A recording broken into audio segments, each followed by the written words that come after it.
कवा सुधारणारे कोणास ठाव हे इथंच मरायलंय खाले तुकडा की बाजव पडायलंय खाले तुकडा की बाजव पडायले कवा अक्कल येणार हे याला मसनात गेल्याव का आणि पुन्हा वरून मवच तोंड दिसत आहे लय बोलती गावात म्हणून द्या बरं कोणा लय बोलती म्हणून नाही जर उभ्यानं फुकून दिली तर मग नावच बदलून ठेवायचं लय बोलती हिंगा जीभ लय वळाली आज तुही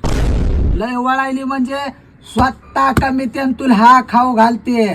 वरच्या राना हाणू नको कुलरामध्ये थोबाड घालील आणि बटन चालू करीन बाय बाय बाय बाय आता तर लयच झालं ना मी चालले हिंगा मुकाट्या बस काय म्हणा मुकाट्या बस? लय बोलालीस ऐकू आलंय का तुला आता चालले तुला बाई ऐकून घ्या मावा गावात तमाशा करू नको घरला होय म्हणालो. चल घरला होय